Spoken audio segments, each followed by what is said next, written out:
not even a seasonal estimate? Playoff period. Probably right a little after Miami. I don't even know. Is it like a superstition? Like, would you ever think about shaving it during the season? Probably not. I don't want to mess anything up. What have these first 3 games been like for you? I've enjoyed it. It's been a lot of fun. Still got things to work on, and it's awesome being able to play now. I've been waiting a while to do it, and it's just been awesome. We didn't get to talk to you in preseason, but what was the shift like back to that left guard role and then going back to right tackle? How did that kind of affect? I think they were just trying it out, trying to see what the best mesh of the O-line was. It's something I'd never done before. I'd never played left guard, and I actually enjoyed doing it because I got to learn a different aspect of the offensive line. So now I kind of understand guard, tackle, center. I understand all the calls now, and it was just different. Enjoyed it, and just happy to be where I'm at. What's different? How is it different under Cristobal as opposed to Stoutland? I mean, they're both similar. They both coach you hard. They want everything that you have. I really wouldn't say there's any major differences. Has there been, what's been the issue with the running game in 2 of your first 3 games? Honestly, communication. We gotta communicate better. Just making calls, making sure everyone on the offensive line knows where to go, who the mic is, everything in that aspect. Pretty much, we just gotta talk to each other more. Is it one of those things?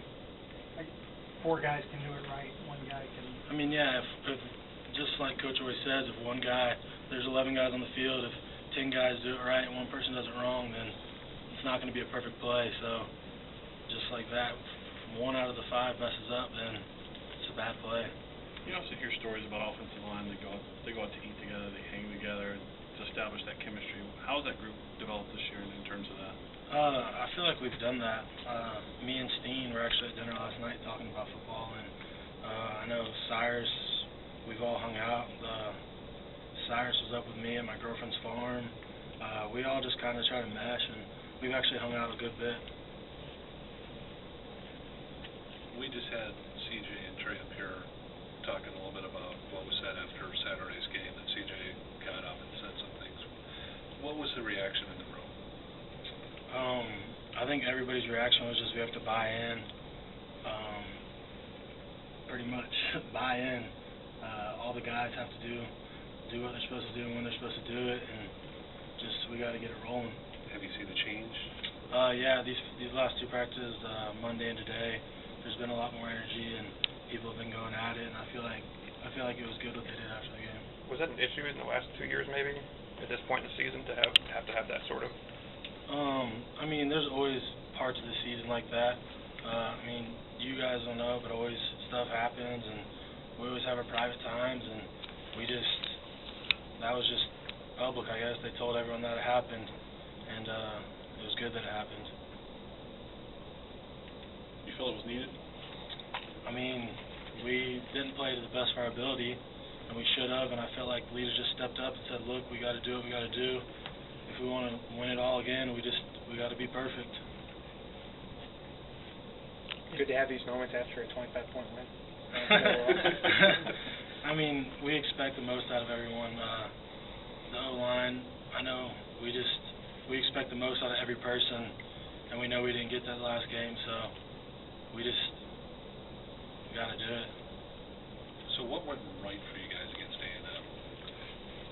It's bad communication. Okay. We literally, if you watch the film again, you can see all of us pointing, talking, turning our heads, talking to each other. And if you watch Colorado State, you don't see it. So. Was there a point though during that game, the A&M game, where you just kind of went, yeah, this is the way it should be? I mean, after the game, we kind of realized it, and we realized that's what our standards got to be, and we just got to get back to that standard this week, and that's what we're pushing towards. We've already been working towards it the past 2 days, just making our calls, and we're getting back to it. What value? I mean, Kellen's awesome. He played all 5 positions. You saw it happen in A&M. He came in, didn't skip a beat. We went down and scored and won the game, and it's awesome to have a guy like that because someone goes down, he pops right in, and just like nothing happened. Is it weird to have those kind of communication issues at home? I mean, yeah, it's easier to communicate at home because you don't have all the noise, and I just think it was lackadaisical, and we have to get it back together, and it's really odd to have it at home. So we're just gonna keep talking and keep fussing at each other to talk to each other. What are you going to see this week from an Ole Miss defense? Everything. They're gonna come at you with whatever they want because they have the speed and talent to do so. They're a really good defense, awesome D-line, really fast D-line, a bunch of utility players, some great linebackers. Just, they can bring anything at you. Anything else? I gotta ask, is it hard to get a chin strap on?